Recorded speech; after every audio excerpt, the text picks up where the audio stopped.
మీ ఎలాంటి వ్యాపార ప్రకటనలకైనా వెంటనే మా ఛానల్ సంప్రదించండి. ప్రస్తుతం మనతో పాటు ప్రముఖ ఆధ్యాత్మికవేత్త ఐకాన్ ఆస్ట్రాలజర్ గట్టుపల్లి సురేష్ బాబు గారు ఉన్నారు. సో విశేషంగా ఫిబ్రవరి మాసంలో సింహరాశి వారి పరిస్థితి ఎలా ఉండబోతుందో గురువుగారిని అడిగి తెలుసుకుందాం. నమస్కారం గురుగారు. జై శ్రీమన్నారాయణ. ఫిబ్రవరి మాసం మాఘ మాసం, సింహరాశి వారి పరిస్థితి ఏంటి? వీళ్ళకి ఈ నెల ఎటువంటి పరిస్థితులు ఎదురవుతాయి అంటారు? ఎటువంటి విభాగాల్లో బాగా జాగ్రత్తలు తీసుకుంటే బాగుంటుంది? ముఖ్యంగా చెప్పాలంటే ద్వాదశ రాశుల్లో ఒకటి సింహరాశి. ఈ సింహరాశి అంటే అసలు ముందు వీళ్ళ యొక్క గుణగణాలే కావచ్చు, ఆర్థిక వ్యవస్థే కావచ్చు, ఆర్థిక స్థితిగతులే కావచ్చు, వీరికి ఎలా ఉండబోతుంది ముందు ముఖ్యమైనటువంటిగా మనం చెప్పుకున్నట్టయితే కనుక ముఖ్యంగా వీరికి ఆర్థిక స్థితిగతి. అసలు ఆర్థిక స్థితిగతి ఫిబ్రవరి మాసంలో 2026 సంవత్సరం వీరికి అత్యద్భుతం కలిసి వస్తుందని చెప్పొచ్చు, అనుకోవచ్చు. ఇక అర్ధాశ్రమ శనిలో ఉన్నాము, కేతు ఉన్నాడు, అలానే 11వ స్థానంలో గురువు ఉన్నాడు, ఆపోజిట్ సైన్లో రాహు ఉన్నాడు, రాహుతో పాటు శుక్రుడు ఉన్నాడు. అన్నీ కూడా అశుభగిచ్చేటువంటి గ్రహాలే. కానీ ఎలా కలిసి వస్తుంది? ఖచ్చితంగా వస్తుంది. ఎందుకు అంటే కనుక వీరికి అత్యద్భుతమైనటువంటి శని భగవానుడు ఎవరైతే ఉన్నారో జనవరి 10వ తారీఖున నక్షత్ర మార్పు చెందాడు. ఈ నక్షత్ర మార్పు చెందిన తర్వాత కొంతకాలం జర్నీ చేస్తూ ఇప్పుడు సింహరాశి వాళ్ళకి అర్ధాశ్రమ శనిన కలిసి వచ్చేలా చేస్తున్నాడు. ఇప్పటివరకు కూడా ఇల్లు కొనాలని, వాకిలి కొనాలని, లేకపోతే కారు కొనాలని, పొలం కొనాలని, ఫ్లాట్స్ కొనాలని అనుకొని అడ్వాన్సులు ఇచ్చి మళ్ళీ డబ్బు దొరక్క వీళ్ళకి సహకరించలేక కొంత వదిలేసిన వారు, ఇప్పుడు కాదులేండి అనుకునేవారు, మళ్ళీ అనేజీగా అయిపోయిన వారు, నిస్సహాయంగా పడిన వాళ్ళందరూ కూడా మళ్ళీ పుంజుకొని మళ్ళీ కూడా యుద్ధానికి సై అనేటువంటి విధంగా ఏర్పడబోతున్నారు. అది ఎప్పుడంటే ఫిబ్రవరి 5వ తారీఖు నుంచి సింహరాశి వారికి.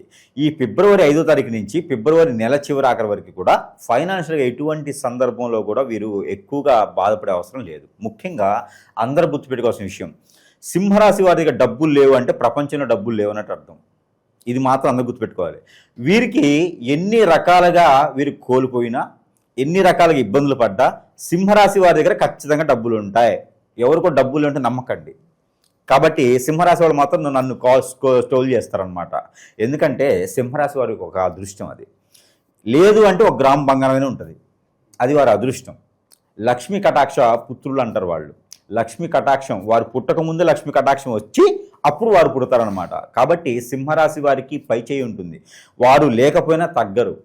వారు ఎవరితో ఎలా పని చేయించుకోవాలో తెలుసు, ఎవరి దగ్గర ఎలా డబ్బు లాగాలో తెలుసు, ఎవరి దగ్గర ఎలా మలుచుకోవాలో తెలుసు. మరి అలాంటి వాళ్ళ దగ్గర కాక ఎవరి దగ్గర డబ్బులు ఉంటే ఒక్కొక్కరు మోసపోతూ ఉంటారు. అయితే ఇక ఒకే కత్తిలో 2 వరలు పట్టవన్నట్టుగా సింహరాశి వారి పక్కన మరో సింహరాశి వారు ఉన్నారంటే ఒకళ్ళకొకళ్ళు తగ్గరనమాట. అంటే ఇక్కడ మనకి యుద్ధం జరిగినట్టే, పాకిస్తాన్కి భారతదేశానికి యుద్ధం జరిగితే ఏదో ఒకటి ఓడిపోద్ది, కానీ ఇక్కడ యుద్ధం జరిగితే ఇద్దరు ఓడిపోరు. కాబట్టి అలాంటి సింహరాశి వారికి నరదిష్టి కానీ నరఘోష కానీ చాలా ఎక్కువగా ఉంటాయి, చాలా ఎక్కువ కనిపిస్తూ ఉంటాయి. కానీ ఈ యొక్క ఆర్థిక స్థితిగతుల నుంచి ఏది చేసినా ముందుకు వెళ్ళట్లేదు. అలానే నవగ్రహాల దృష్టి ఉందో లేకపోతే జనాల దృష్టి ఉందో అర్థం కావట్లేదు, ఏ వ్యాపారం చేసినా ముందుకు వెళ్ళట్లేదు అనుకుంటే వీరికి కొంతవరకు ఉంటుంది. ఏంటంటే పెట్టవలసిన దగ్గర కూడా డబ్బులు పెట్టరు ఒక్కొక్కసారి. అంటే గుమ్మడికాయ దిష్టి తీయాలి, గుమ్మడికాయ అంటే ఒక 100 రూపాయలు ఉంటుంది, ఎందుకంటే 50 రూపాయలకు రాదా గుమ్మడికాయ, లేకపోతే గుమ్మడికాయ కాకుండా 20 రూపాయలు 30 రూపాయలు వచ్చేది ఏముందంటే దాంతో దిష్టి తీస్తారు. అంటే వీరు అనవసరమైన ఖర్చులు అనుకుంటారు ప్రతిదీ కూడా. అలా కాకుండా వీరిలో కూడా మార్పు రావాలి. వీరిలో కూడా మార్పు చెంది ఎక్కడైతే అవసరం ఉందో అక్కడైనా డబ్బు పెట్టగలిగితే కనుక ఖచ్చితంగా వీరు ఉత్తీర్ణులు అయ్యేదానికి ఆస్కారం ఉంటుంది. ఇంకా కూడా వారికి దోషాలు ఉన్నాయి, ఆర్థిక స్థితిగతుల నుంచి బయటికి రాలేకపోతున్నాం అంటే కనుక ఖచ్చితంగా ఈ ఫిబ్రవరి మాసంలో 5వ తారీఖు తర్వాత 25వ తారీఖు లోపు కనుక ఈ పరిహారం చేసుకోవచ్చు. అది ఏమిటంటే వరి పొట్టు ఉంటుంది. వరి పొట్టు దంచితే దాన్ని మిక్సీ కొడితే తౌడు అంటారు. తౌడు అంటారు దాన్ని. అంటే చాలామందికి ఇది తెలిసిపోవచ్చు. అంటే అందుకని వరి పొట్టుని మిక్సీ కొడితే తౌడు వస్తుంది. లేదు అంటే కనుక బ్రౌన్ బియ్యం ఉంటాయి, ముడి బియ్యం అంటారు. ఆ బియ్యం తెచ్చుకొని మిక్సీ కొడితే కూడా పౌడర్ అవుతుంది. అది కానీ ఇది కానీ ఈ మిశ్రమాన్ని గోధుమలు కూడా వేయవచ్చు. గోధుమలు కూడా కొన్ని వేసి మిక్సీ కొట్టచ్చు, జొన్నలు కూడా కొన్ని వేసి మిక్సీ కొట్టచ్చు. ఈ పౌడర్ని ఈ పంచామృతాలు కలిపినటువంటి లేదా చిరుధాన్యాలు కలిపినటువంటి పౌడర్ ఏదైతే ఉందో ఈ పౌడర్ని నీటిలో కలిపి దాంట్లో కొంత బెల్లం కలిపి ఇవన్నీ కూడా తీసుకుని వెళ్ళి ఎక్కడైనా గోశాలలు ఉంటాయి, ఈ గోశాలలో ఆవులకి ఇచ్చినట్టయితే కనుక వీరికి ఆర్థిక స్థితిగతుల నుంచి ఖచ్చితంగా ఎక్కడి నుంచి డబ్బు రావాలన్నా, వీరు అప్పు ఇచ్చి ఉన్నా, రెంట్లకి హౌస్ ఇచ్చి వాటిలో రాలేకపోయినా, ఇంట్లో పెత్తనం వీరితో పాటు ఇంకొకరు ఎవరన్నా చేస్తున్నా, అందరూ వీరి మాట వినాలనుకున్నా, ముఖ్యంగా ఆర్థిక స్థితిగతులు, శాలరీస్, జాబులో శాలరీస్ పెరగాలన్నా, ఇంక్రిమెంట్ పెరగాలన్నా కూడా ఇది పనిచేస్తుంది. ఇది ఒక్కసారి చేస్తే చాలు. ఇది మంగళ బుధవారాలు చేసినట్టయితే ఇంకా అత్యద్భుతం. ఈ పరిహారానికి ఆర్థిక స్థితిగతులు సింహరాశి వారికి మెరుగవుతాయి ఫిబ్రవరి మాసంలో. ఫ్యామిలీ పరంగా, ప్రేమ అనురాగాలు, ఓవరాల్గా కుటుంబ వాతావరణం ఎలా ఉంటుందంటారు? కుటుంబ వాతావరణం అంటే వీరు ఎంత చెప్తే అంత. ఎక్కడైతే కావాలో ఆడ పుల్ల పెట్టేయచ్చు, ఎక్కడైతే కావాలో వాళ్ళ కలపవచ్చు. వీరు చాలా మేధావులు. సింహరాశి వాళ్ళతో మాట్లాడినా, సింహరాశి వాళ్ళని కలిసినా, సింహరాశి వాళ్ళతో కలవాలన్నా కూడా చాలా డేంజరస్ ఎదుటి వాళ్ళకి. అక్కడ ఎవరు వారికి ఎదిలినా లేదా వారు ఎవరికి ఎదిలినా కూడా వారికే ప్రమాదం అనమాట. కాకపోతే సింహరాశి వాళ్ళు అలా ఉంటారనమాట. ఇప్పుడు ట్రైన్కి మనిషి ఎదురు వెళ్తాడా, వాళ్ళు ట్రైన్ లాంటి వాళ్ళు. కాబట్టి వారితో ఎవరు సన్నిహితంగా ఉన్నా, ఎవరు ఫ్రెండ్షిప్ పెట్టుకున్నా, ఎవరు వారితో రిలేషన్షిప్ పెట్టుకున్నా కూడా వారికే ప్రమాదం. సింహరాశి వాళ్ళకి ఎప్పుడు ఏమీ కాదు. కాబట్టి వారు ఎక్కడి నుంచి తప్పించుకోవాలో అక్కడి నుంచి తప్పించుకుంటారు. ఎక్కడ మాట్లాడాలో అక్కడ మాట్లాడతారు. ఎక్కడ నెగ్గాలో కాదు, ఎక్కడ తగ్గాలో కూడా తెలుసు వారికి. కాబట్టి వారికి అసలు ఎటువంటి సందర్భంలో కూడా భయం అనేది ఉండదు. ఎటువంటి సందర్భంలో ఎక్కడ మేనేజ్ చేయాలో కూడా, ఒక 100 మంది కొట్టడానికి వెళ్తే 100 మందికి ఒకే మాటతో సమాధానం చెప్పగలటువంటి కెపాసిటీ ఉన్నవాళ్ళంటే సింహరాశి వాళ్లే. వీళ్ళ తప్పు ఉన్నా కూడా సరిదిద్దుకునేటువంటి రాశి ఏదైనా ఉంది అంటే సింహరాశి వాళ్లే. కాబట్టి అలాంటి వాళ్ళకి అబ్బే అవన్నీ జుజుబి ఏం కాదు. ఒకవేళ అలా ఏమైనా ఉంది అంటే కనుక ఎక్కడైనా వాళ్ళ సమీప దూరంలో లక్ష్మీ నరసింహస్వామి ఆలయం కానీ లేదా విష్ణు ఆలయాలు ఏదున్నా కూడా అక్కడ అటుకులతో పాటు పాలు అటుకులు తేనె కలిపినటువంటి నైవేద్యము ఏదైనా గురువారం శుక్రవారం సమర్పించినట్టయితే వీరికి అత్యద్భుతమైన స్థానానికి వెళ్ళేలాగా ఉంటుంది. వీరు ఎంతో మందికి ఉపాధి అవకాశాలు కల్పిస్తారు. ఊరికే డబ్బులు ఇయ్యరు, ఊరికే డబ్బులు రావు వీళ్ళకి. వీరు ఏంటంటే ఎవరైనా సహాయం కోసం వచ్చారనుకో వీరి దగ్గరికి, వీరు ఏం చేస్తారంటే వారు సహాయం మళ్ళీ అడగకుండా వారికి ఉపాధి అవకాశం కలిపి పంపిస్తారు. దుర్మార్గులు అనమాట. వారు బాగుపడేలా చేస్తారు వీళ్ళు. కాబట్టి వీరు చేతి అయితే ఇయ్యరు, వారు బాగుపడేలా చేసి వారిని కూడా వాడుకునే విధంగా పెంచుకుంటారు వీళ్ళు. కాబట్టి వీరి చుట్టూతో ఎప్పుడు జనం ఉంటారు. ఆ జనం కూడా వీరికే సేవకులు అనమాట. అలాంటి వాళ్ళు. కాబట్టి వీరికి ఎప్పుడు ఏం ప్రాబ్లం ఉండదు. కాకపోతే నరదిష్టి అన్నది వీళ్ళ నోళ్ళలో అందరూ వీళ్ళని తిట్టుకుంటూ ఉంటారు. రాజుని కనుక పాలకులు తిట్టుకుంటారు కదా, అట్లా తిట్టుకుంటూ ఉంటారు అనమాట. ఆ దిష్టి దోషంతో అనేజీ అయిపోతుంటారు, హెడేక్ వస్తూ ఉంటుంది, సైనస్ ప్రాబ్లం ఉంటుంది, ఒబిసిటీ ఉంటుంది, ఎసిడిటీ ఉంటుంది, స్టమక్ రిలేటెడ్ సమస్యలు వస్తూ ఉంటాయి, బ్యాక్ పెయిన్, L4 L5 ఇలాంటి ప్రాబ్లమ్స్ అయితే వీరికి నరదిష్టి ద్వారానే వస్తాయి. ఈ నరదిష్టి ద్వారా వచ్చేటువంటి సమస్యలు కూడా వీరికి తొలగాలి అంటే కనుక ప్రతిరోజు కూడా వీరు మిరియాలు 2 తినాలి. ప్రతిరోజు మిరియాలు 2 తింటూ ప్రతిరోజు కూడా 2 లవంగాలు నైట్ పడుకునే పోయేటప్పుడు తినాలి. అలానే 2 ఇలాచీలు పాకెట్లో పెట్టుకొని బయటకు వెళ్తే వీరికి నరదిష్టి రాదు, వచ్చిన దిష్టి పోతుంది, డబ్బుల ఆదాయం కూడా వస్తాయి. గురుగారు, అలాగే శత్రువులు ఎక్కువగా ఉన్నారు, లేదంటే మేమేం కొనుక్కున్నా కూడా అభివృద్ధిలోకి వస్తున్నా కూడా పక్క వాళ్ళు చూడలేకపోతున్నారు, ఏడుపులు ఎక్కువగా ఉన్నాయి, నరఘోష నరదిష్టి ఉంది, అలాగే అన్యోన్యంగా ఉంటారు భార్యాభర్తలు, వీళ్ళతో ఎఫ్ఐఆర్ పెట్టుకోవాలనో వీళ్ళని విడదీసి వాళ్ళ వైపు మళ్లించుకోవాలనో ఏదో ఒక మందు పెట్టడమో చెడు క్రియలు ఇలా చేస్తూ ఉంటారు. దీని బారిన చాలామంది పడి ఇబ్బంది పడుతున్నారు. మరి దీనికి సొల్యూషన్ ఏంటని చాలామంది అడుగుతున్నారు. గురుగారు ఏం చెప్తారు వీటికి? ఖచ్చితంగా మనకి ఇప్పుడు కలియుగంలో ఉన్నాం. 2026 సంవత్సరంలో ఉన్నప్పటికీ కలియుగంలో ఉన్నాం. ఈ కలియుగ శాతం కూడా పాపాలు కర్మలు ఎక్కువగా ఉంటాయి. దీనికి తగ్గట్టుగా ఎక్కడంటే కనుక ఎక్కడ ఉంటుందంటే ఈ ప్రాబ్లము, ఎవరైనా సుఖంగా బతుకుతున్నారన్నా అంటే నలుగురు ముందు నవ్వినా కూడా చాలా సమస్యే, కొందించుకోవడమే. నవ్వితే కూడా అమ్మో వీరికి ఏం సమస్యలు లేవు కావాలి, ఓర్చుకోలేరు అన్నమాట ఎదుటోళ్ళు. వీరికి ఏ సమస్యలు లేవు కావాలని చెప్పేసి వీరి మేము 10 ఏడుస్తూ ఉంటారు. అరే సుఖంగా బతికేదానికి లేదు. ఈ రోజుల్లో భార్యాభర్తలు ఎంతో సుఖంగా అన్యోన్యంగా ఉండాలనుకుంటారు. కంఫర్టబిలిటీ చెక్ చేసుకొని పెద్దలందరి సమక్షంలో సాక్ష్యంగా పెళ్లి చేసుకుంటారు. పెళ్లి చేసుకొని కూడా వీరి మధ్యన ఎవరో వచ్చి పుల్లలు పెడతా ఉంటారు. ఎఫ్ఐఆర్లు పెట్టుకుంటారు. ఎట్లా ముందు పెట్టడం, హిప్నాటిజం, బ్లాక్ మ్యాజిక్, వశీకరణం, చాతబడి, బాగలముఖి, భానుమతి, ఏక్షిణి, బాగా స్పిరిట్, అష్టదిబ్బందన ఇలాంటి క్రియలు ఎన్నో రకాలు ఉన్నాయి. జీవితంలో ఎదకపోవడానికి గల కారణాలు ఏంటంటే ఇలాంటి క్రియలు చేయించబడటం, ఎవరో మన మీద కన్నేసి మన ఎదుగుదల తట్టుకోలేక, ఇవన్నీ మనకి జాతకాలు అనుకుంటారు చాలామంది కూడా. ఇవన్నీ గురువుగారు నాకు కలిసి రావట్లేదు, జాతకమా, జాతకంలో సమస్య ఉందా, దశంత దశల నక్షత్రమా, గోచారమా, ఎక్కడ సమస్య ఉంది, ఏదైనా దానం చేస్తే తగ్గిపోతుందా అనుకుంటారు. కాదు నాయన, ఇవన్నీ కూడా మనకి జాతకంలో దొరకవు. ఇవన్నీ కూడా మానవ గ్రహం అని ఒకటి ఉంటుంది. ఈ మానవ గ్రహం మన మీద సృష్టించి మనం ఎదగకూడదని చేపిస్తూ ఉంటారు. దీనివలన మనం ఏ స్థానానికి వెళ్ళాలన్నా కూడా జాతకంలో చూస్తేనేమో కలెక్టర్ అవుతానని ఉంటుంది, ఎమ్మెల్యే ఎంపీ అవుతాను ఉంటుంది, మరి చూస్తేనేమో బిల్ కలెక్టర్ అవుతాడు. ఎమ్మెల్యే ఎంపీ కింద అక్కడ అయిన వాళ్ళు వెళ్ళటానికి అపాయింట్మెంట్ తీసుకుని వెళ్ళడానికి కూడా వీళ్ళకి అవకాశం ఉండదు. ఏ రోజు ఆ రోజు ఎతుకుతూ ఉంటారు, గొడవలు అవుతూ ఉంటాయి, ఏ పంచాయతీలో ముందుకు వెళ్ళదు, అష్టదిబ్బంది అయిపోతారు అనమాట. కాబట్టి దీని ఎంత కారణం ఏంటంటే మన మీద ఏడ్చేటి కళ్ళు, మానవ గ్రహం చేసేటువంటి పనులు అంతా ఇంత కాదండి. ఎవరిని నమ్మకూడదు, ఎవరిని పార్ట్నర్షిప్ చేయకూడదు, మన పర్సనల్ విషయాలు ఎవరితో షేర్ చేయకూడదు. ఎందుకంటే దాని అందరి వల్ల ఏదో రోజున మనం ఖచ్చితంగా కాంట్రవర్సీకి వెళ్తాం, ఏదో రోజున మనల్ని హిప్నటైజ్ చేసేసి మనల్ని బొగ్గుపాలు చేసేటువంటి వారు మన చుట్టూతూనే ఉంటారండి. మన బంధువుల్లో, మన మిత్రుల్లో, మన శ్రేయోభిలాషులను చెప్పుకొని తిరిగే వాళ్ళు, మన కొలీగ్స్లోనూ ఇలాంటి వాటే ఉంటారు.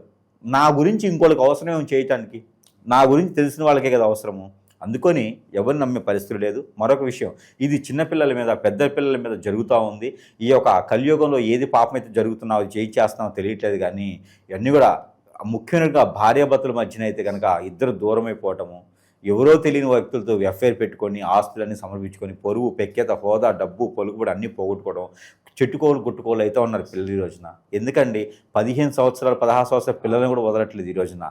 ఇది ఒక సంఘాలుగా ఏర్పడేసి ఏదో హిప్నటిజం అని, బ్లాక్ మ్యాజిక్ అని చేస్తూ ఉన్నారు. అలాంటి వాళ్ళందరికీ కూడా మనం ఓదార్చడానికి కాకపోయినా కొంతైనా మనం చేసేదానికైతే ఉన్నాము.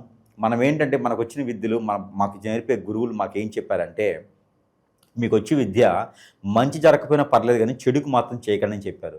అలాగే ఒప్పందాలు చేసుకొని మనం కూర్చొని ఉన్నాము. ఈ రోజుల్లో ఆన్లైన్లో చూస్తే నాకు నెంబర్ ఇంత ఉంది, నాకు ఇంత డబ్బులు వేస్తే నేను ఎవరైనా అమ్మాయి మీ ఒళ్ళో పడుకోబెట్టేస్తా, ఎవరైనా అబ్బాయి నీకు చేస్తా అని చెప్పి జనాలు చాలామంది నమ్మి మోసపోయేసి ఎన్నో రకాల ఇబ్బంది పడ్డోళ్ళు అందరూ కూడా అన్ని ఆలయాలు అయిపోయిన తర్వాత కాశీకి అన్నట్టుగా అందరు గురువులు అయిన తర్వాత సురేష్ దగ్గరికి వస్తూ ఉన్నారు. నా జేబులు ఉండవు, జేబుకి నా చొక్కాకి జేబులు ఉండవు. ఎందుకంటే నాకు డబ్బులు ఇచ్చేవాళ్ళు ఎవరు లేరు.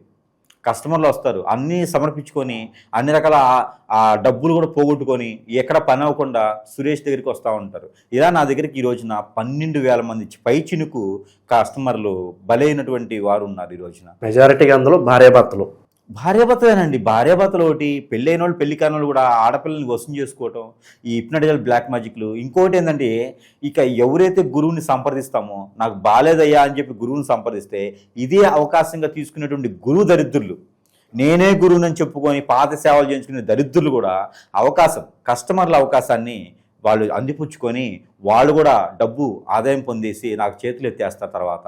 ఇవన్నీ కూడా మన ప్రేక్షకులు ఆలోచించుకోవాలి. అసలు నాకు సమస్య ఏంటి? జాతకం సమస్య, ప్రకృతిలో దోషాల సమస్య, గ్రహదోషాల సమస్య, నిజంగా నా మీద గురుగారు చెప్పినట్టుగానే ఏదైనా జరిగిందా? ఒకసారి పరిశీలన చేసుకుంటే మనం అనుకున్న జీవితం చాలా చిన్నది. ఈ జీవితంలో మనం అనుకున్నది సాధించాలి. లేకపోతే అరుంధతిలో 3వ జన్మ 4వ జన్మలాగా మనం ఎత్తుతూనే ఉంటాం. కాబట్టి ప్రతి జన్మ మోక్ష జన్మ అవ్వాలి ప్రతి మానవుడికి కూడా. అంటే కనుక ఈ జన్మలోనే మనం అనుకున్న కార్యక్రమాలు చేయాలి. అందుకని మానవులు ఎప్పుడు కూడా న్యూట్రల్గా ఉండాలి, పాజిటివ్గా ఉండాలి. అంతేగాని నెగిటివ్ దానికి వెళ్ళకూడదు, అలాంటి ఆచరణ చేయకూడదు. ఏదైనా ఉంటే సానుకూలంగా ఎదుటివారికి సహాయం చేయాలి, లేకపోతే మన పని మనం చేసుకోవాలి. ఎవరు కూడా మనల్ని ఆశించరు. కాబట్టి ఇలాంటి వ్యసనాల జోలు వెళ్ళకండి. ఆన్లైన్లో ఏదో కనిపిస్తూ ఉంది అని ఇంకొకరి జీవితాన్ని నాశనం చేయకండి. అలాంటి చేస్తే కూడా చివరికి మనకే అంటుకునేది. కాబట్టి అలాంటి చేయకండి. అలా బలైన వాళ్ళు ఎవరైనా ఉంటే ఖచ్చితంగా సంప్రదించగలిగితే కనుక వారికి నాకు తోచినటువంటి పరిష్కార మార్గం అయితే కనుక చూపించబడేదానికైతే ఎప్పుడు కూడా సహకరణ చేసేదానికైతే మనం సిద్ధంగానే ఉన్నాం. కాబట్టి ఎవరు కూడా వనరులు ఉన్నాయి ఈ రోజున నాశనం అవ్వద్దు, ఎవరు కూడా బలవ్వద్దు. ఏదైనా సమస్య ఉందంటే కనుక ఆకలి అవ్వకపోవటం, నిద్ర పట్టకపోవటం, ఆందోళన, చిరాకు, కోపం రావటం, సరిగా తినలేకపోవటం, ఏ పని చేద్దామో ముందుకు వెళ్ళలేకపోవటం, మన మాట వినలేకుండటం, అలానే చెప్తే వినపడటం, అలానే ఒంటరిగా ఉండాలనిపించడం, ఎటన్నా వెళ్ళిపోవాలనిపించడం, నెగిటివ్ థాట్స్ రావటము, కాళ్ళు ముందుకు వెళ్ళకపోవటం, ఆరోగ్య సమస్యలు, ఆర్థిక సమస్యలు, ఏ పని చేసినా ముందుకు వెళ్ళదు, అలానే దరిద్రత మన చుట్టూతోనే ఉంటూ ఇవన్నీ జాతకాలు ఉండవండి. ఏదో చెడు క్రియ జరిగితే చెప్తే జాతకాలు ఇవన్నీ ఉండవు. కాబట్టి ఇలాంటిది ఏదైనా ఉంటే ఖచ్చితంగా సంప్రదిస్తే వారికి పరిష్కార మార్గం అయితే ఖచ్చితంగా మనం అయితే చూపించడానికి సిద్ధంగా అయితే ఉన్నాం. దాంతోపాటు కోర్టు వ్యవహారాలు, రాజకీయ సమస్యలు, రాజకీయ రంగ ప్రవేశం, భూ కబ్జాలు ఇవన్నీ ఉంటాయి. చేస్తారు, బ్రహ్మాండం చేస్తారు. ఎవరైనా సపోర్ట్ ఉంటే భూ కబ్జాలు చేస్తారు వీళ్ళు, లేకపోతే చేయరు. అలానే భూ కబ్జాలు జరిగి కోర్టు వరకు వెళ్ళిన విషయాలు కావచ్చు, లేదంటే కనుక ఏదైనా సివిల్ కేసులు భార్యాభర్తల మధ్య ఎడబాటు భారంతో ఉండి కోర్టు వరకు వెళ్ళిన విషయాలు కూడా ఈ ఫిబ్రవరి మాసంలో అయితే అంతగా రాణించట్లేదు. కొంత జాగ్రత్త అయితే వహించుకోవాలి. వీరేందంటే ఈ ఫిబ్రవరి మాసంలో సాధించుకునేందుకు, సంపాదించుకునేందుకు, కూడబెట్టినందుకు, నిలబడేందుకు, సర్కిల్ రిలేషన్ పెంచుకునేందుకు మాత్రం చాలా బాగా పనిచేస్తుంది. కానీ ఇలాంటి కోర్టు వ్యవహారాల్లో కానీ దురుచుడుగా మాట్లాడటం కానీ, ఎవరితో గొడవ పట్టడం కానీ ఇలాంటివి అయితే కొంచెం దూరంగా ఉండాల్సి వస్తుంది. అలానే ఏదైనా సివిల్ కేసులు ఉంటే కూడా సామరస్యంగా మాట్లాడుకునే దానికి ప్రయత్నం చేయాలి. అలానే మూడో కంటికి తెలియకుండా ఉండాలి. అలానే అందరికీ తెలిసిపోయేసి కోర్టు వరకు వెళ్ళేటువంటి విషయాలు అయితే వీరికి కూడా పెరుగు ప్రఖ్యాత కూడా కొంత నష్టపోయేటువంటి యోచన ఉంది. కాబట్టి చాలా జాగ్రత్తగా ఊహించుకోవాలి ఫిబ్రవరి మాసం మొత్తం కూడా. అలా ఏమైనా మన దగ్గరికి వస్తుంది అంటే కనుక మనకుండేటువంటి చెడు అలవాట్లు ఒకటి పై తొలిగితే చాలు, అదే రెమెడీ. ఒక్క చెడు అలవాటు సిగరెట్, బీడి, పేకట, ఈ జోదం, ఇంకేదైనా ఉంది చెడు అలవాటు ఉంటే కనుక ఎఫైర్స్ ఇలాంటి ఏదైనా ఉంటే ఈ మాసం మొత్తం కూడా దీక్షలాగా 30 రోజులు చేసినట్టయితే ఇలాంటి పొరుగు ప్రఖ్యాత, హోదా, డబ్బు, పలుకుబడి ఇలాంటివి ఏది కూడా వీరి నుంచి వెళ్లకుండా ఉంటుంది. గ్రహాలన్నీ కూడా వీరికి సానుకూల పడతాయి. ఇంతకన్నా అదృష్టం ఏం కావాలి వాళ్ళకి? అంతకన్నా అదృష్టం ఉంటుందా? అదొకటి. ఇంకా కూడా వీరికి ప్రతిరోజు కూడా పసుపు, అలానే తేనె, అలానే ఈ నిమ్మరసం, ఈ 3 కలగలిపినటువంటి హాట్ వాటర్ని ఉదయాన్నే సేవించడంతో వీరికి ఆర్థిక సమస్యలు, కోర్టు వ్యవహారాల నుంచి విజయం, అసలు కోర్టు దాకా వెళ్లకుండా ఉండేటువంటి వ్యవహారాలు, వీరికి ఈ మాసం మొత్తం మద్యం సేవించుకొని ఉండటం, ఇవన్నీ కూడా చేస్తే ఖచ్చితంగా వీరు ఈ ఫిబ్రవరి మాసంలోనే పై స్థానానికి వెళ్ళేసి అందరికీ కూడా మిరాకిల్గా జరుగుతుంది అనమాట. అంటే ఈరేంటి ఎప్పుడు సంపాదించుకున్నారు, ఇంత కారు ఎప్పుడు కొన్నారు, నిన్నటిదాకా అప్పులు ఉన్నాయి అన్నారు, ఈ టైపులో ఎదుటి వాళ్ళ నెలలో పడతారు, ఆ స్థాయికి వెళ్తారు. ఇదా చేస్తే వారికి రావాల్సినటువంటి పూర్వీకుల ఆస్తులు కానీ ఎక్కడైనా వీరు డబ్బులు ఇచ్చి అవి కానీ కూడా వీరికి వచ్చేస్తాయి. కాబట్టి ఈ రకంగా చేసుకోవాలి. ఇక రాజకీయ రంగంలో వెళ్ళాలనుకున్న వారు, రాజకీయ రంగంలో పేరు ప్రఖ్యాతి కంచాలనుకున్న వారు కనుక చిన్న చిన్నవి బ్లడ్ దానం, వీరి ఇవ్వకపోయినా 10 మంది తీయించడమా, లేకపోతే గుడి దగ్గర ప్రసాదాలు పెట్టించడమా, ఇలాంటి చేస్తే దాంతో వీరికి పేరు ప్రఖ్యాతి చాలా హోదా వస్తుంది. ఎందుకంటే వీరు ఎక్కువ డబ్బు ఖర్చు పెట్టుకుని పేరు రావాలనుకుంటారు. కాబట్టి కనీసం ఇలాంటివైనా చేస్తే వారికి పేరు ప్రఖ్యాతి అయితే వచ్చేదానికైతే కనిపిస్తుంది. ఇక విద్యార్థుల విషయానికి వస్తే కనుక పోటీ పరీక్షలు, విద్యార్థులు, ఇక వీరికి జాబ్ పర్పస్, నిరుద్యోగులు, ఉద్యోగం చేసేవాళ్ళు కాస్త ట్రాన్స్ఫర్లు, కెరీర్లో డెవలప్మెంట్ కోసం చూస్తూ ఉంటారు. అలాగే నిరుద్యోగులు ఉద్యోగం కోసం చూస్తుంటారు. మరి వెసులుబాటు ఉంటుందంటారా? అలానే విదేశీయానం కూడా ఇలా వెళ్ళాలనుకున్న వారు ఫిబ్రవరి మాసంలో అయితే విదేశీయానానికి లేదు. వీళ్ళకి వెళ్ళాలనుకుంటే కనుక యూకేనో, యూరోప్, జర్మనీనో ఇలాగే వెళ్ళొచ్చు. కానీ ఏంటంటే వీరు డబ్బులు పెట్టుకోవాలి, డబ్బులు ఎక్కువ పెట్టకుండా వెళ్ళాలి. కాబట్టి వీరు ఈ మాసంలో వెళ్ళకపోవడం మంచిది.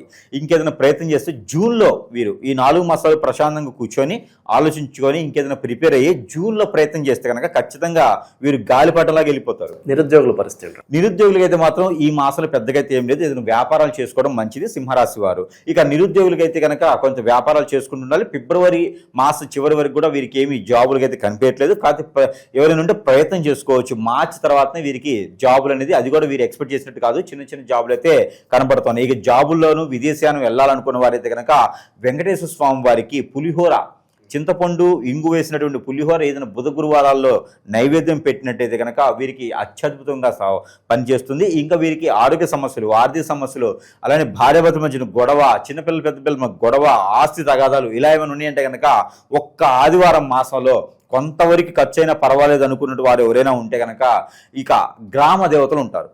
ఎవరికైనా సరే సమీపంలో గ్రామ దేవత ఉంటే అక్కడ ఈ యొక్క దద్దోజనం అని ఉంటుంది. రేత్రి పాలు తెచ్చుకొని కాచి చల్లార్చి వాటిని సేవ వేసుకొని తోడెట్టుకొని పొద్దున్నే అన్నం వండుకొని వేడన్నంలో ఈ పాలు కలిపేసి పచ్చి ఉల్లిపాయ, పచ్చి మిరపకాయలు, పచ్చి మిరియాలు వేసేసి చిన్నపాటి తాలింపు వేసుకొని, తాలింపు లేకున్నా సరే అమ్మవారికి కనుక దద్దోజనం నైవేద్యం పెట్టాలి. ఏదైనా ఫ్రూట్స్ ఉంటే కూడా వేసుకోవచ్చు, డ్రై ఫ్రూట్స్, ఫ్రూట్స్ ఉంటే కూడా తినేటువంటి ఫ్రూట్స్ ఉంటే దానిలో కలుపుకోవచ్చు. అమ్మవారికి నైవేద్యం పెట్టినట్టయితే కనుక వీరికి ఈ యొక్క శని భగవానికి అశుభ దృష్టి కాదు, నవగ్రహాల అశుభ దృష్టి కూడా తొలగిపోతుంది. అలానే అష్టైశ్వర్య ప్రాప్తి కలిగేందుకు రూపాయి ఖర్చుతో చేసేటువంటి పని ₹1,00,00,000 వస్తుంది. కాబట్టి ఇదంతా డబ్బులు వచ్చేది. కాబట్టి ఖచ్చితంగా ఇలాంటి చిన్న ప్రయత్నం చేయండి దయచేసి. ఎందుకంటే ఈ సింహరాశి వాళ్ళకి ఎప్పుడు కూడా ఖర్చు పెట్టాలని ఆలోచిస్తూ ఉంటారు చాలా మందిలో, అది 50% అనమాట. ఇక సింహరాశి వాళ్ళందరూ కూడా దయచేసి ఇలాంటి ఏదైనా పరిహారం ఒకటి చేసుకున్నా అష్టైశ్వర్య ప్రాప్తి కలుగుతుంది. కాబట్టి ఏదో ఒకటి చేయండి. ఇక మహిళలు చాలామంది చూస్తున్నారు గురుగారు మన వీడియోలో, వాళ్ళ పరిస్థితి ఏంటి? వాళ్ళ అభివృద్ధిలోకి రావాలంటే ఏం చేస్తే బాగుంటుంది అంటారు? తుమ్మితే ఊడి ముక్కు, వీరికి మహిళలు కూడా చాలామంది కూడా ఏంటంటే వీరికి కూడా పేరు కావాలి, ప్రఖ్యాత కావాలని చెప్పేసి అని చాలామంది వైరల్ అవుతూ ఉన్నారు ఈ మధ్యన. మహిళలు కూడా మనం చూసుకున్నట్టయితే కనుక కష్టపడుతున్నారు కానీ ప్రతిఫలం దొరకట్లేదు. ఇలాంటి వాళ్ళందరూ కూడా ట్రావెలింగ్ బిజినెస్, ఏజెన్సీస్, అలానే మార్కెటింగ్, అలానే ఏదైనా మోటివేషన్ క్లాసెస్ చెప్పేటువంటి వాళ్ళు, మాస్టర్స్ టీచర్స్ లాంటి వాళ్ళు ఏదైనా చేసుకుంటే బాగుంటుంది. ఇలాంటి చిట్టి పాటలు, ఫైనాన్స్ విషయాలు, రియల్ ఎస్టేటు ఇలాంటి వాటిలో ఖచ్చితంగా నష్టపోయేదానికి ఉంది కాబట్టి అలాంటి వాటి నుంచి బయట తెరవాలి. నేను చెప్పినటువంటి వ్యాపారాలు చేసుకున్నట్టయితే కనుక వారికి అత్యద్భుతమైన స్థానం దొరుకుతుంది. ఇక నిరుద్యోగుల పరిస్థితి కనుక ఫిబ్రవరి 18 తర్వాత ప్రయత్నం చేస్తే ఏదో రకమైనటువంటి జాబ్ అయితే కనుక వస్తుంది. ఇక ఈ పెళ్ళిళ్ళు కావాలి అనుకున్న వారు కూడా ప్రయత్నం చేయొచ్చు. పెళ్ళిళ్ళు కావాలనుకున్న వారికి పసుపుతో గౌరవం చేసుకొని పూజ చేసుకోవచ్చు. అష్టగౌరీ వ్రతం అని చెప్తారు, అదైనా చేసుకోవచ్చు. ఇలా చేసుకున్నట్టయితే కనుక ఖచ్చితంగా వారికి పెళ్లి కూడా అయ్యేటువంటి యోగ్యము కలుగుతుంది. ఇక మనకి గురిగింజలను ఉంటాయి. ఈ గురిగింజలు ఏ కలర్లో ఉన్నా సరే తెచ్చుకొని 6 గురిగింజలు తెచ్చుకొని ఒక వైట్ కలర్ వస్త్రంలో కట్టేసి ఆ గురిగింజలు మన తల దగ్గర పెట్టుకొని పడుకునేటప్పుడు పెట్టుకొని 6 రోజులు అలా చేయాలి. 6వ రోజు తర్వాత తల దగ్గర నుంచి కాలి వరకు 6 సార్లు దిగజార్చి అది తీసుకెళ్లి పారేడు నీటిలో వేయాలి. ఇలా చేసినట్టయితే కనుక స్త్రీలకి అత్యద్భుతమైనటువంటి భర్త లభించడం, భర్త మారతాడు, వేరే వ్యసనాలను కూడా మారేదానికి కనిపిస్తోంది. ఇక అనేక రకాల సందర్భాల్లో వీరికి నైపుణ్యం పొందేలాగా, పేరు ప్రఖ్యాత కార్చేలాగా, ఇక స్త్రీలకి అనుకున్నటువంటి కార్యం ముందుకు వెళ్ళేలాగా అయితే మాత్రము ఖచ్చితంగా కనబడుతుంది. కాబట్టి చేసుకోవచ్చు. అలానే ఇప్పుడు ఎలా ఉందంటే పరిస్థితి, మరి గురువు గారు మీరు ఇన్ని రకాలు చెప్తూ ఉన్నారు, ఇన్ని రకాల సమస్యలకి పరిష్కార మార్గం మీ దగ్గర చూపిస్తూ ఉన్నారు. మరి మేము చాలా దూరంలో ఉన్నాం, రాలేకపోతున్నాం. మరి మీ దగ్గరికి వస్తే ఎంత అవుతుందని భయపడే వాళ్ళు ఉన్నారు. నా దగ్గరికి వస్తే భయపడే అవసరం అయితే లేదు. నేను మనిషిని, అందులో మంచి గ్రహాన్ని, మంచి చేసేదానికి గ్రహాన్ని. అలానే చాలామంది కూడా అడుగుతూ ఉన్నారు. మన సంగతి అంటే మన దగ్గర వస్తువులు కూడా ఉంటాయని అందరికీ తెలుసు. అందులో మంత్రోచ్చారణ చేసిన వస్తువులు అయితే మనం ఇస్తూ ఉన్నాం అనమాట. అంటే మన దగ్గర ఏంటంటే సరస్వైన ధరల్లోనే వారి వద్దకే అంటే వారి చెంతకే చేర్చేటువంటి సదవకాశాలు కూడా మన దగ్గర లభ్యపడుతూ ఉన్నాయి ఈ రోజున. దాంట్లో మంత్రోచ్చారణ చేసిన ఎలాంటి సమస్యలు ఉన్నా కూడా తీర్చేటువంటి వస్తువుల్లో కొన్ని అయితే మనం చెప్పగలుగుతాం. ఇప్పుడు ఎగ్జామ్ సీజన్, పిల్లలందరూ కూడా కష్టపడి చెడిపోయి చదువుతుంటూ ఉంటారు. చాలామంది చదువుకునే వాళ్ళని కూడా ఇబ్బంది పెట్టేవాళ్ళు ఉన్నారు ఈ రోజున. దరిద్రులు బాగా చదువుకునే వాళ్ళని ఈ వ్యసనంతో చదవద్దని చెప్తారు. వాడి దృష్టిని మార్చేస్తూ ఉంటారు, సినిమాలని, షికారాన్ని చెప్తూ ఉంటారు. అలాంటి అందరూ బయటకు వెళ్ళి వీరి మనసు, మైండ్ నిగ్రహంగా ఉండేసి బాగా చదువుకుని గుర్తుండేలాగా ఈ రోజుల పరిస్థితులు గుర్తున్నట్లేదు. అలాంటి వారందరికీ కూడా విద్యార్థులే కాదండి, వ్యాపార వృద్ధి కావాలనుకున్న వారు, విద్యార్థులు, స్ట్రెస్ ఫీల్ ఉన్నవారు, జాబులు వెసులుబాటు, ఇలాంటి అందరూ కూడా ఇది ఒకటి క్యాండిల్, ఇది ఏమంటారు, మైనవొత్తి, కొవ్వొత్తి అంటారు. ఈ క్యాండిల్ ఒకటి మంత్రోచ్చారణ చేసి ఉంటుంది. దీంట్లో స్ట్రెస్ అయిన వాళ్ళు కానీ మనం అనుకున్న వాళ్ళందరూ కూడా ఈ క్యాండిల్ వెలిగించుకోవాలి. రోజుకు ఒక 10 minutes వెలిగించుకొని దీని ముందు కూర్చుంటే చాలు. వారికి ఉన్నటువంటి అనేజీ, అన్ఫిట్, స్ట్రెస్, కొంతమేర నరదిష్టి, నరఘోష, కొంతమేర చేతబడి ఇప్పినట్టు కూడా పోతుంది. ఈ క్యాండిల్ ఒక్కటి చాలు, జీవితాన్ని వెలుగు నింపుతుంది ఇలాగా. కాబట్టి ఈ క్యాండిల్ ఎవరికైనా కావాలంటే కూడా మంత్రోచ్చారణ చేసి ఉంటుంది. ఎవరికైనా కావాలంటే కూడా సంప్రదించు. దీంతోపాటు ఒత్తులు, ఎవరికైనా నిజంగానే హిప్నటిజం అయింది, బ్లాక్ మ్యాజిక్ అయింది, మందు పెట్టారు, చేతబడి అవుతుంది, అష్టదిబ్బంది అవుతుంది, నా దగ్గర నుంచి ముందుకు వెళ్ళలేకపోతున్నాను, నరదిష్టి, నరఘోష, శత్రుపిర్ర అన్నీ కూడా, భార్య భర్త ఎడబాటు, ఎన్నో రకాల సమస్యలతో కొట్టిపెట్టాడు. ఈ ఒత్తిలో యంత్రం ఉంటుంది. ఈ యంత్రం ఉంటుంది, ఈ యొక్క వాళ్ళ కోర్సును బట్టి ఉంటుంది. ఇది ఎన్ని ఒత్తి వేయాలనేది కోర్సును బట్టి ఉంటుంది అనమాట. ఈ ఒత్తి వెలిగించడంలో రోజు నైట్ పూట పడుకునేప్పుడు ఈ ఒత్తి వెలిగించుకొని పడుకోవాలి. ఇది 20 minutes కాలుతుంది. ఈ ఒత్తి వెలిగించుకొని కనుక ఇది వెలిగినంతసేపు దాన్ని చూస్తూ కూర్చోవాలి ఇలాగా. అప్పుడు వీరికి ఉన్నటువంటి నరదిష్టి, నరఘోష కాదు, శత్రుభయమే కాదు, వీరి ఆర్థిక సంక్షోభం నుంచి, ఇంకా వీరి మీద ఏదైనా ఎవరైనా వ్యసనంతో, రందితో, కుళ్ళుతో, కుతంత్రంతో, చెడు క్రియలు ఏమైనా చేయించినా కూడా ఈ ఒత్తి పనిచేస్తుంది. ఇది సరసమైన ధరలోనే ప్రేక్షకుల వద్దకి చెంతకే చేర్చిన సదవకాశాలు మన దగ్గర లభ్యపడుతూ ఉన్నాయి. ఇక అష్టదిబ్బందుల ముడుపు, ఇక ఇది సామరాణి, అన్ని రకాల అష్టదిబ్బందులు ఉంటుంది. ఈ అష్టదిబ్బందుల ముడుపు కూడా ఇంట్లో ప్రతిరోజు కూడా ధూపం వేసుకోవచ్చు. ఇంట్లో ఉన్న నెగిటివిటీ కూడా వెళ్ళేదానికి ఉంటుంది. ఇలాగ మన దగ్గర ఎన్నో రకాల వస్తువులు కూడా లభ్యపడుతున్నాయి. కాబట్టి ఎవరికైనా కావాలంటే కూడా సంప్రదిస్తే కూడా వారి చెంతకే చేర్చే సదవకాశాలు మన దగ్గర ఉన్నాయి. ఆ విధంగా చేసుకొని సుఖపడాలి, జీవితం బాగుండాలి. చిన్న జీవితం, ఎన్నో రకాల సమస్యలతో కొట్టుమిట్లాడే జీవితం, సుఖంగా ఉండాలని మనస్ఫూర్తిగా కోరుకుందాం. మనం ప్రశాంతంగా కూర్చొని తినేలా ఉండాలి తప్పితే కూర్చొని తినేంతసేపు టెన్షన్తో తినకూడదు. అలానే ఈ వస్తువులు వాడుకోవడంతో ఏదైనా సమస్య ఉంటే పరిష్కార మార్గం కూడా మన దగ్గర లభ్యపడుతుంది. కాబట్టి దొంగ గురువులు నమ్మకాన్ని దయచేసి, అలానే ఏదైనా ఉంటే ఇలాంటి వస్తువులతో కూడా మీకు ఉన్న సమస్యని దయచేసి సానుకూలం చేసుకునేలాగా ఉంటుంది. జీవితం ఒక భార్య, ఒక భర్త, పిల్లలు, తల్లి, తండ్రి, అత్త, మామ, ఇది చాలు. ఏదో మన అవకాశాలు ఉన్నాయని చెప్పేసి అని ఆస్తుల కోసం, అంతస్తుల కోసం ఇంకోళ్ళని పటాయించడం లాంటివి చేయకండి. అలాంటి వాటిని సహరించకండి. దొంగ గురువులు నమ్మకండి. జై శ్రీమన్నారాయణ.